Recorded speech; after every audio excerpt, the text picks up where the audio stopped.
So, everybody should be able to hear me. Good morning, everybody, and welcome to Avid Reader's Zoom session for the launch of Sarah Harris and Don Baker's Budgerigar. I hope you're all well, and thank you for joining us this morning, and of course for your patience in the waiting room as I admitted you all. I'd like to begin this morning by acknowledging the traditional owners of the land on which I'm currently broadcasting from, the Yagara and Turrbal people. I pay my respects to their elders past, present and emerging, and this was and always will be Aboriginal land. I'll shortly be introducing you to our speakers, but I first just want to reiterate some of the information that I mentioned in the email that you were sent earlier with the link to this event. So first of all, in order to reduce any unwanted disruptions and sounds in the background, everybody has been placed on mute apart from our speakers today, and you'll remain on mute throughout the event, but at the end, we will unmute you so that you can say thank you and give all of our speakers a round of applause and make a few comments in the last 5 minutes.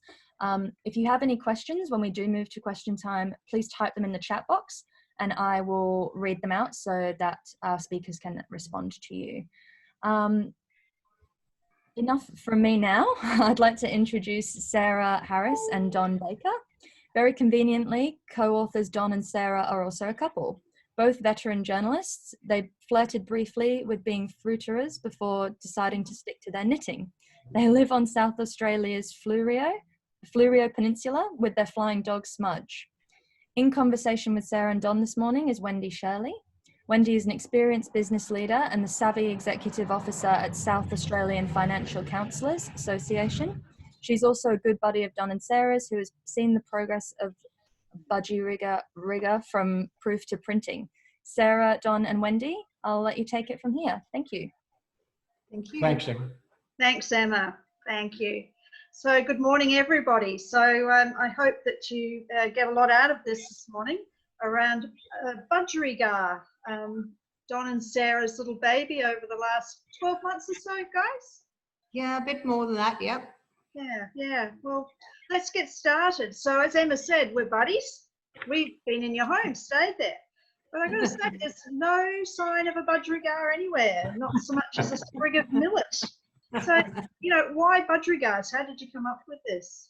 Oh, we're sprung, aren't we? Yeah. Well, basically, a friend of ours, another writer, Rob Wainwright, introduced us to his publisher, the fabulous Richard Walsh.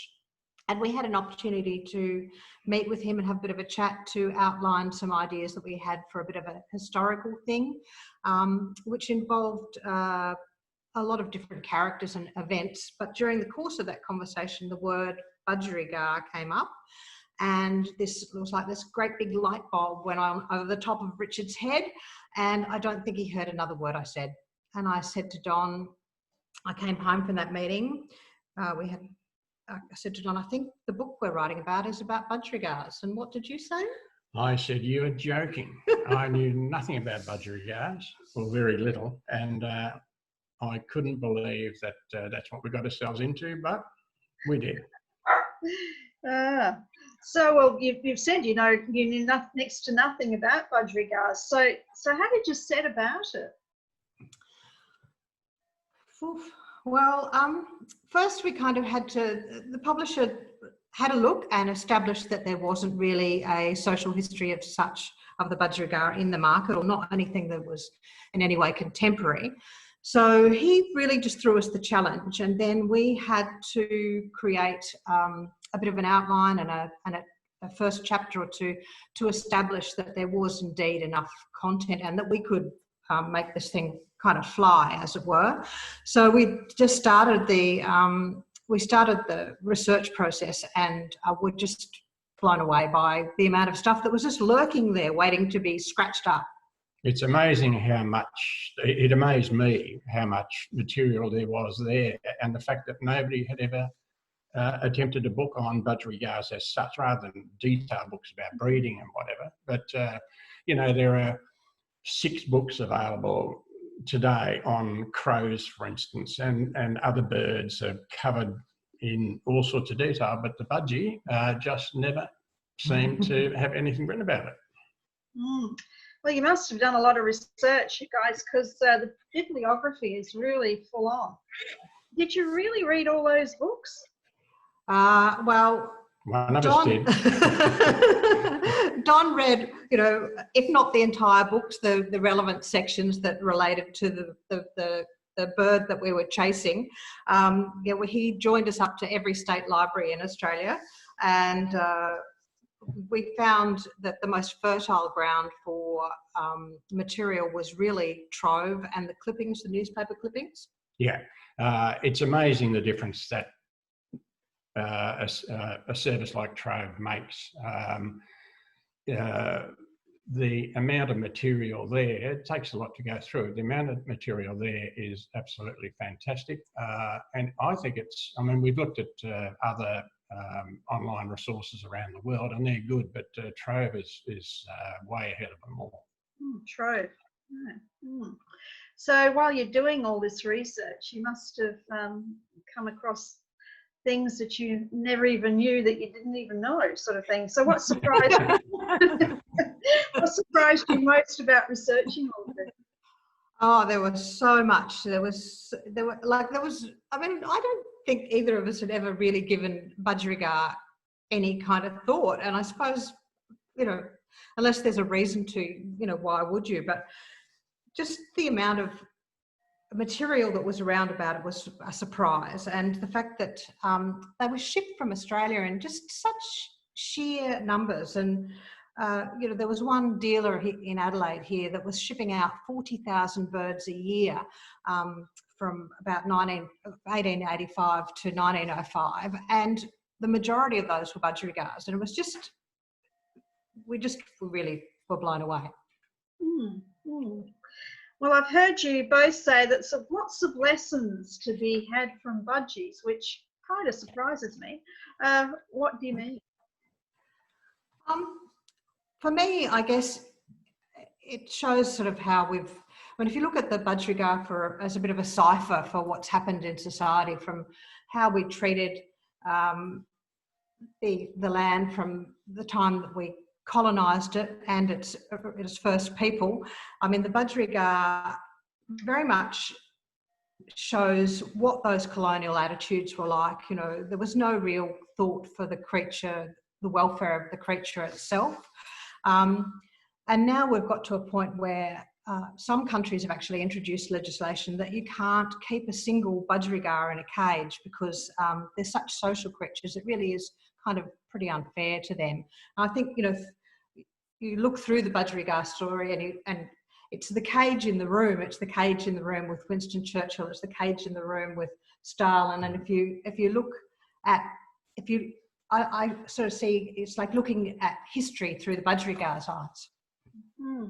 So does that legislation apply in Australia, do you think? Are we allowed to have one in a cage if we so wanted to? I don't think there's anything here in Australia that that suggests that you can't, actually. I'm pretty sure that there's no real legislation around that. It's like because it's a small creature, it sort of people seem to think that its rights are somehow diminished in some ways. It's like the attitude that we apply to dogs now, where we're not sort of, you know, haven't got them in those horrible breeding farms and things like that. It doesn't necessarily seem to apply to other livestock, which is still being sold in pet shops. You know, your fish, your lizards, those sorts of things. I remember going into a pet shop when I was only 5 or something in England, and there was a chimpanzee kept in a cage on the floor of the pet shop, which could hardly move. And he used to try and grab my leg, and I was absolutely terrified of it. But when I think back to that poor chimpanzee sitting there each day, hopefully we as a human race have learned something along the way. Yeah, I think we've come along a little bit, haven't we? Yeah, I believe so. And hopefully, you know, the word will get out eventually and people will think more about getting a wild creature and keeping it by itself in a tiny cage. You know, it's just not right. Well, I'm sure everyone on the video link would have a few questions. So don't forget, you can type questions in there, and towards the end of the session, Emma will read some of those out, or all of them out, hopefully. So yes, if you've got anything that you'd like to make comment on or ask a question, please feel free to type that in. So you're busily working on the research for Budgerigar since before the time I met you. Yeah. And I remember you saying you were working on a book, but you weren't allowed to tell us the subject of it. It's a secret. Anyway, you had a huge shock while you were working on Budgerigar. Tell us about that. Oh, it was a huge shock. I don't think I slept for about how many nights did I not 3 or sleep? 4 nights. 3 or 4 nights. We had got to the point where we'd virtually finished the writing of it, the manuscript, and were starting to scratch around and see what sort of images might be available. And I rang, actually emailed a museum in Britain looking for a particular image, and got this email back saying, well, you've already asked for this. Why are you asking for this again? And there was a link to another publisher and another author who was working on basically a social history of the Budgerigar in Australia. And it kind of freaked us out a little bit. But the main fear was if we came out after that person, that it would look like our work was entirely derivative. So we're very pleased that we got out first, even though it's in the times of COVID-19. Oh dear. So any idea when that might? No. We haven't had right. Well, no. Put it in the back of my mind. Fair enough. And you've touched on it. So there is a certain irony about the book coming out in the middle of the pandemic, isn't there? Yeah, there is. So in the 1930s, budgerigars were verboten for a little bit because of psittacosis, basically a kind of avian flu, for want of a better description. It had been around for a while, but there was a big outbreak in the 1930s, which it had been, the condition had been tracked back to parrots, but it was thought to have related to larger parrots from the Amazon. And then 2 little old ladies in California keeled over, and it was found that the carriers in that case were budgerigars. So it actually sparked this whole, people were literally running past pet shops with handkerchiefs over their mouths. There was a ban put on the export of parrots around the world, which, actually changed the way that birds were shipped around the world for evermore, in a way, didn't it? Yes, exactly. Yeah, and it quite a few people died in the States from it, including some researchers who were involved in studying the disease. So I mean, it had sort of similar overtones to today, although it was nowhere near as serious, of course. Well, perhaps you might tell us some of your favourite stories that you discovered when you were coming up with this bumper book of Budgies. Yeah. Well, lots of things amazed us. One that really struck it home for me about how many of them there are in the wild in Australia was a report in the 1970s of summer in the McDonnell Ranges and in the Northern Territory, and a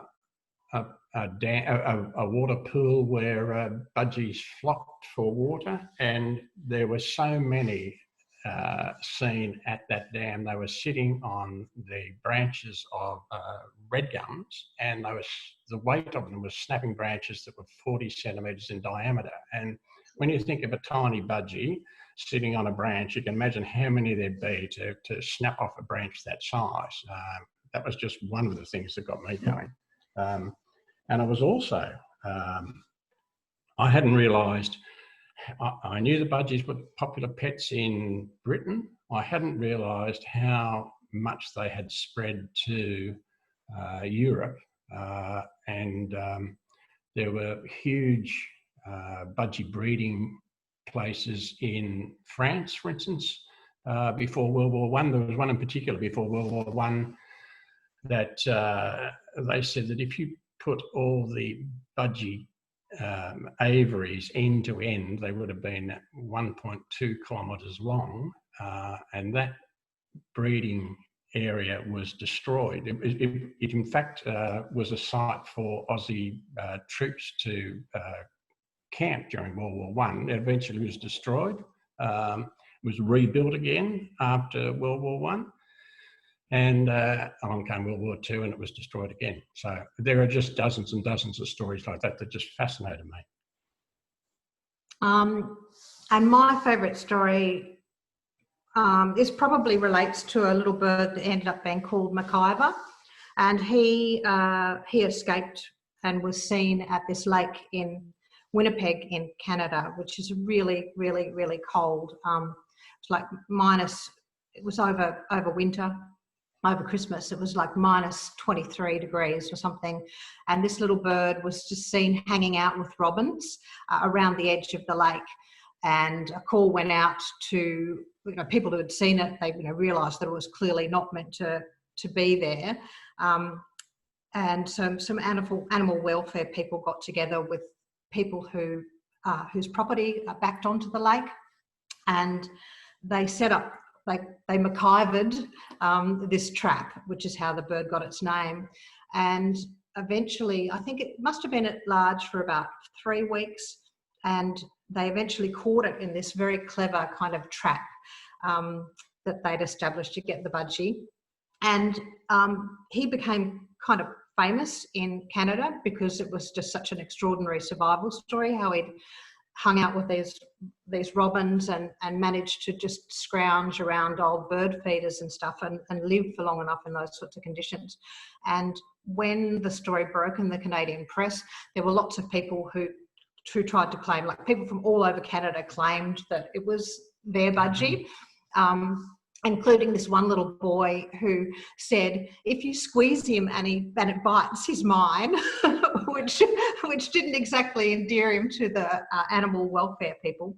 And they didn't find who they believed to be the real owner in the end. But McIver was living with this animal welfare shelter woman and fell in love with an actual lovebird called Rourke. So she thought, well, it's just meant to be. Like he's obviously meant to stay here. Only trouble was that the male lovebird got quite jealous of McIver and snapped off one of his legs. So now he's like this one-legged budgie living in a cross-species relationship in Winnipeg. That's lovely. Well, I think one of the things that struck me about the way that you put the book together is it sort of told a history of societies right through from earliest Indigenous Australian times, of course the budgie being native to Australia, right through to present times of what's happening in the breeders' world and so on. But it was fascinating too to read the histories of the bird trade out of Australia, which you've touched on, Don. I had absolutely no idea that was happening. You hear about this stuff in America, those two guys that went off into the wild lands of America and brought back all the plants. I can't think of their name right now. But never ever heard a thing about people going out and catching native birds and other wildlife and sending them over to England, the old country.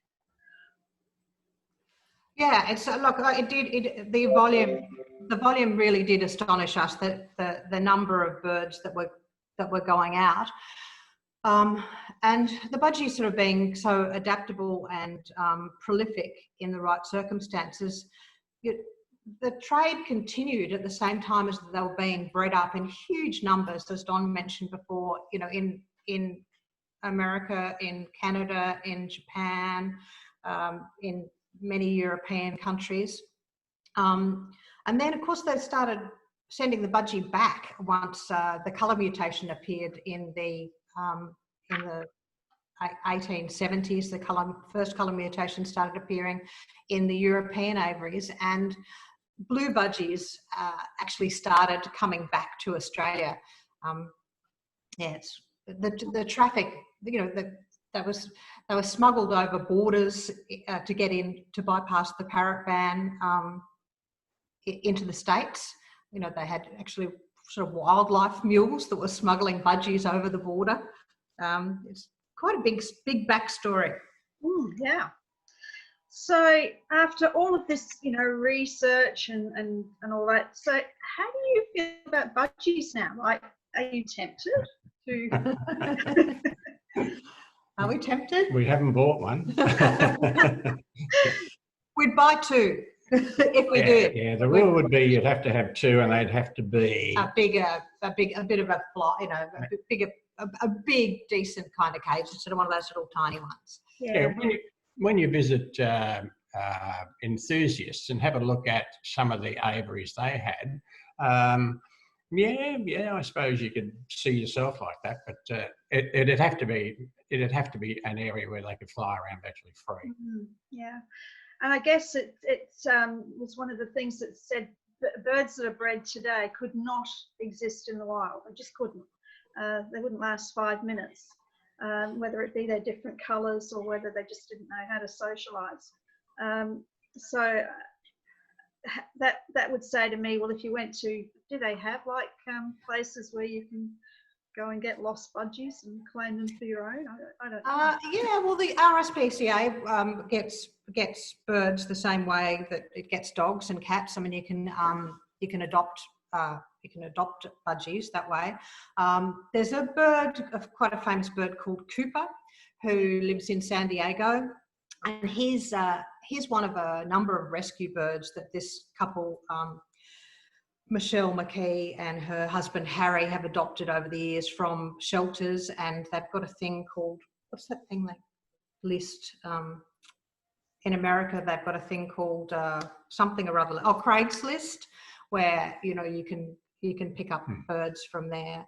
I thought that was and reputable, and getting them from reputable breeders, you know, rather than necessarily getting them from a pet shop is probably a good thing to do. And there's been lots of cases of that just in the last 3 or 4 weeks. You know, the papers are full of stories about how all of a sudden people are turning back to pets while they're in isolation, and of course budgies are amongst the pets they're turning to. Yeah, interesting. Well, don't forget, folks, if you've got any comments or questions, type them in for us. But let's take a different tack now and talk about the process of writing the book. So did you both enjoy the process of writing the book? Is it something you've always wanted to do?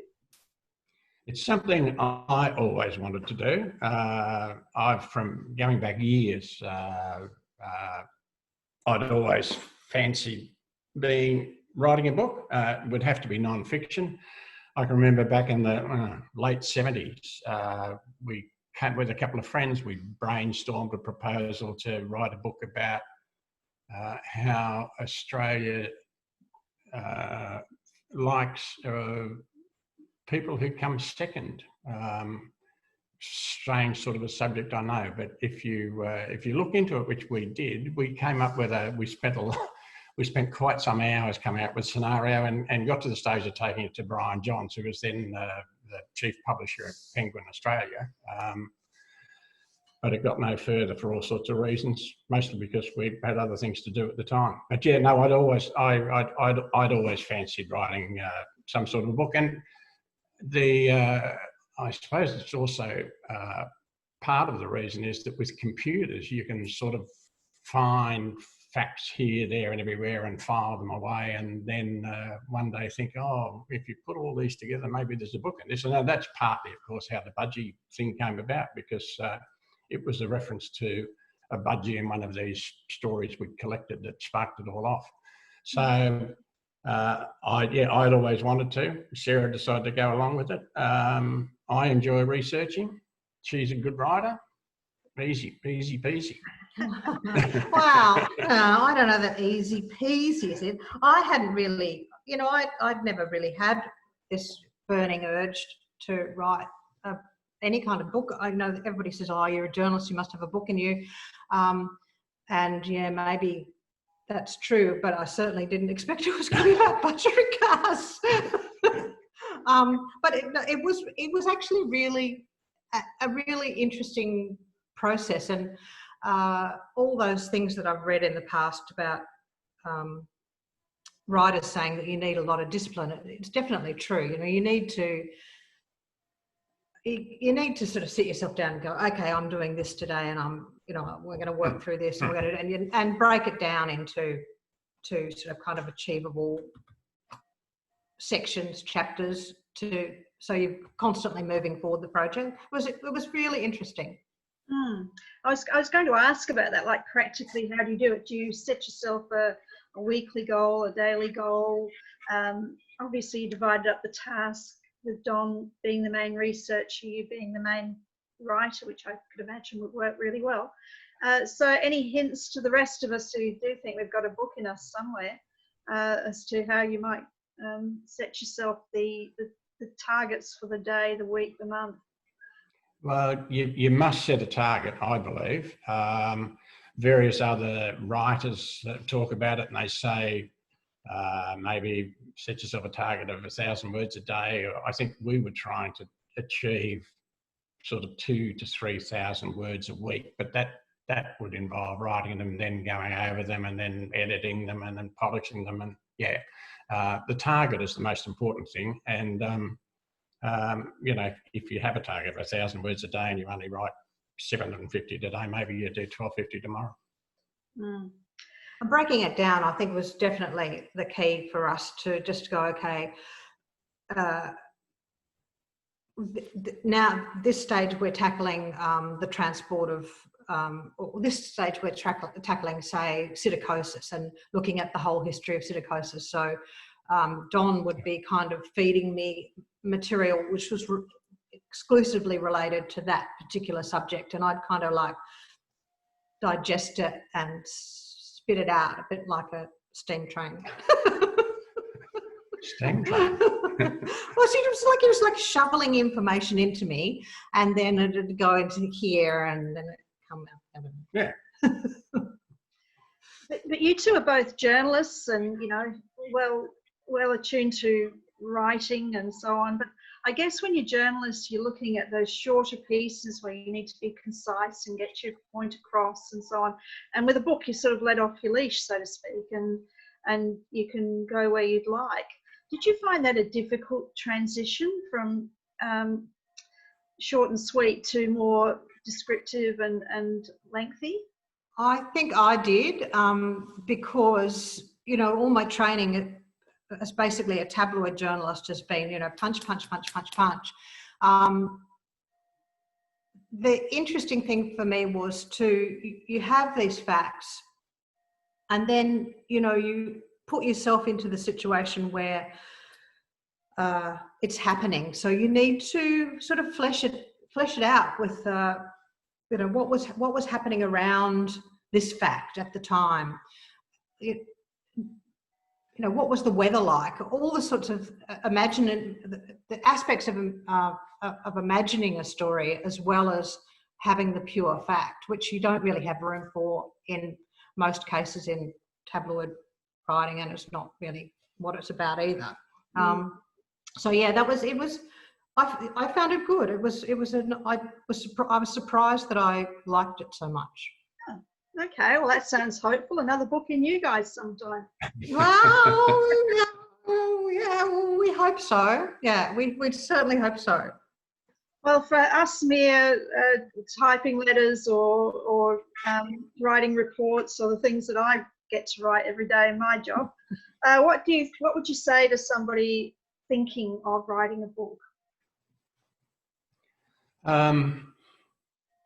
We were lucky in one sense that we had a publisher who was happy to go ahead with it, and then they came up with a date at which they required a manuscript. That made an enormous amount of difference, I think, because you knew the job had to be done within, in our case, I think we had roughly a year. Yeah. So we knew we had to research it, write it, polish it, and have it in within a year. So that was the big thing.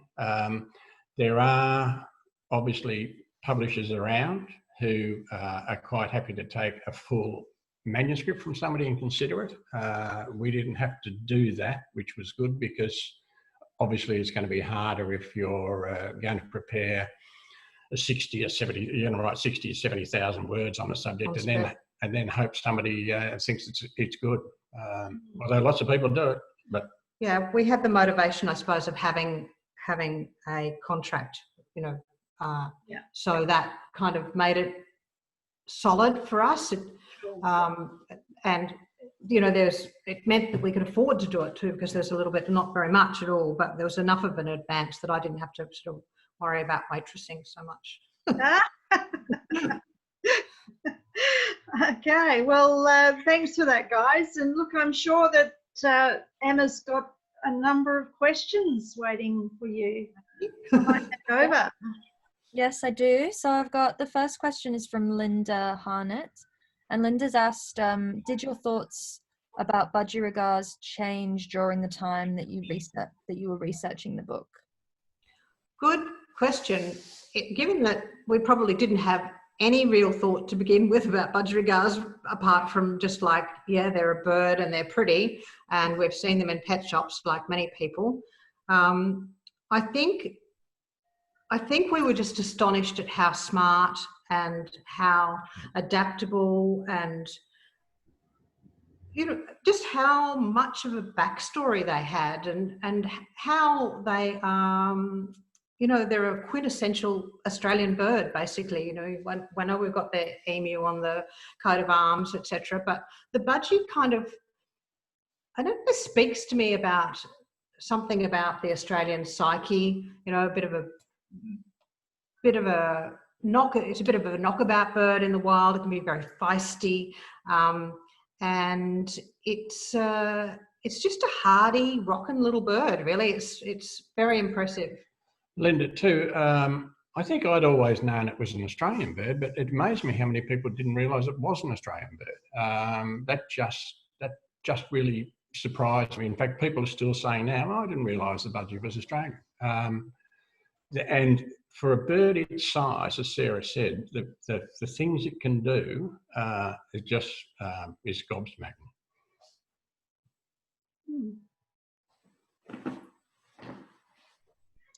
Right, we have more of a comment from Daryl Jones, who a prompt really.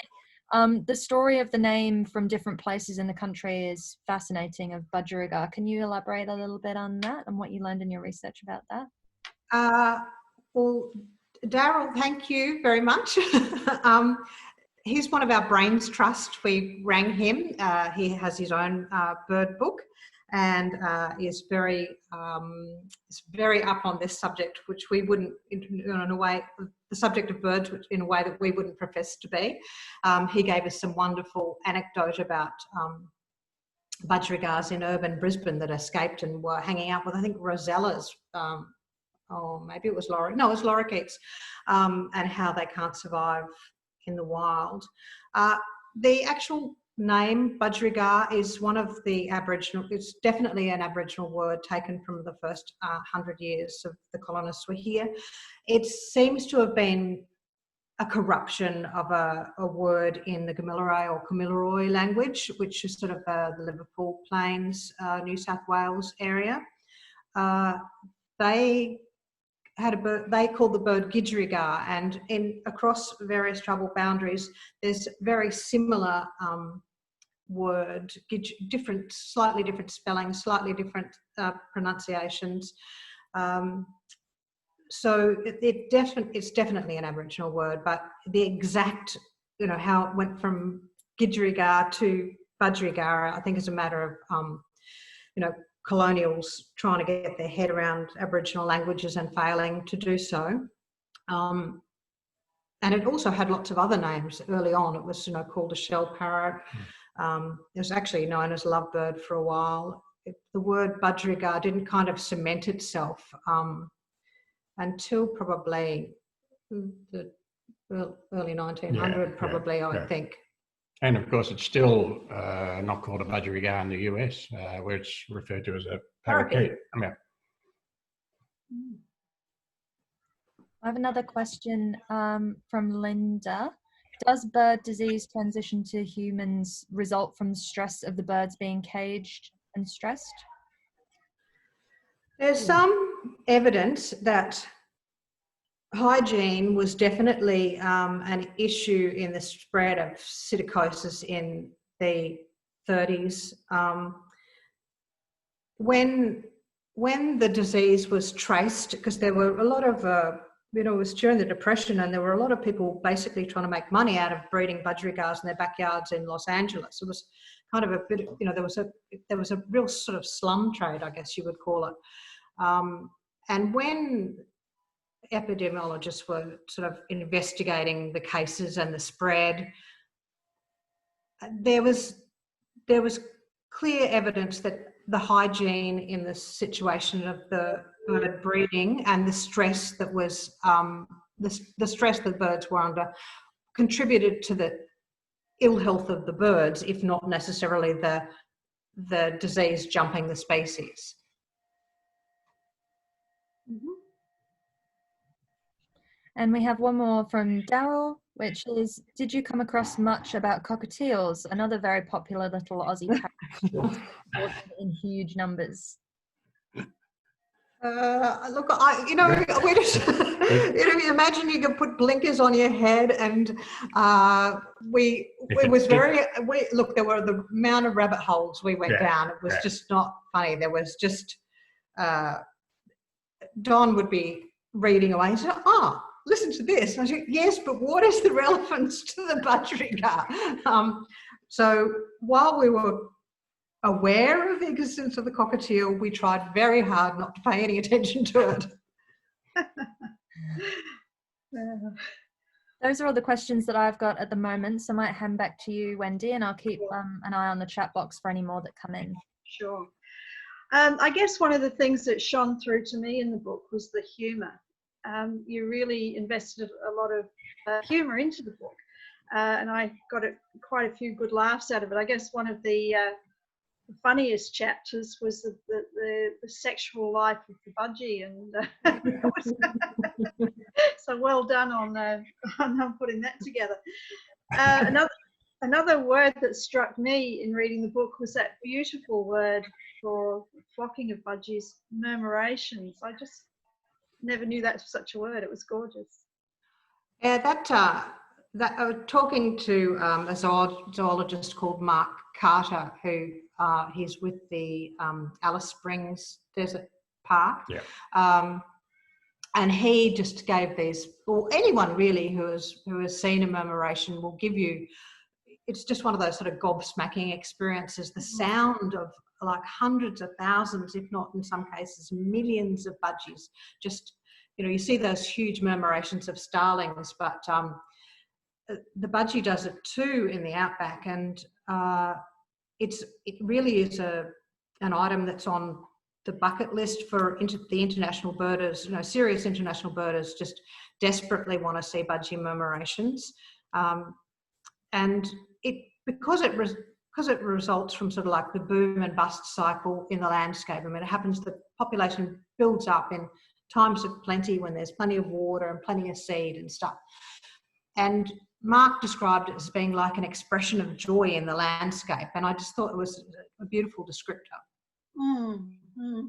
So I guess it's got to wait until that seed does build up. So of course we've got the water flowing, the darlings meeting the Murray and all that sort of thing right now, but it will take some time, I guess, before budgies breed up again in numbers to create that kind of effect.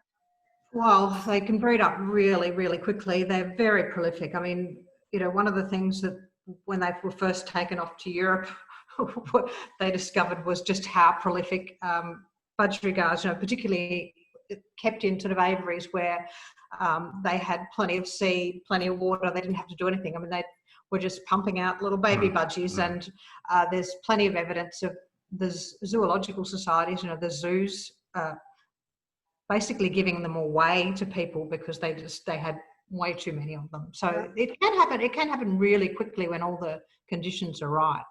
But it's also extremely hard to predict when it's going to happen. So as Sarah said, it's on everybody's bucket list to see it, or on Berta's bucket list to see it, and we would love to see it, but you can't predict it. You just have to have enough luck to be in the right place at the right time. Well, are there any last words from our authors here on the?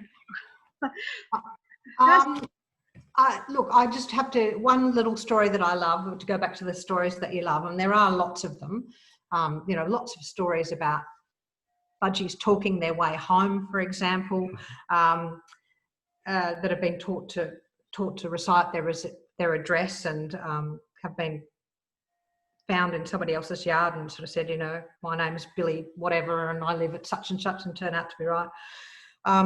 So there's nice stories like that. One moment which was kind of absolute gold for us was when we found this little snippet about a vet that had started operating on fat budgies, and of course budgies representing the society in which they're in, when people started to become more obese, the budgies were becoming fat as well. And this Norwegian vet called Espen Oddberg had conducted the first operation on a fat budgie, sort of like basically budgie liposuction in I think it was the early 90s. Yeah. And we thought, oh, what are the chances that we can find this guy? And went, digging around, and he's still very much around, still operating on fat budgies.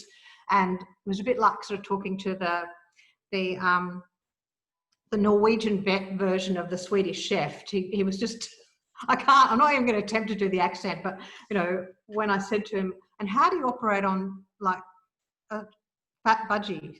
Very, very carefully. Okay, well, Emma, I'm going to hand it back to you to close us off. Yeah, thank you. I actually have one more question, if that's okay. Are you happy to answer another question, Sarah and Don, before we wrap up? Yeah. So this question's from Gail, and Gail's asked, is there a decrease in the number of budgies in the wild as a result of habitat destruction?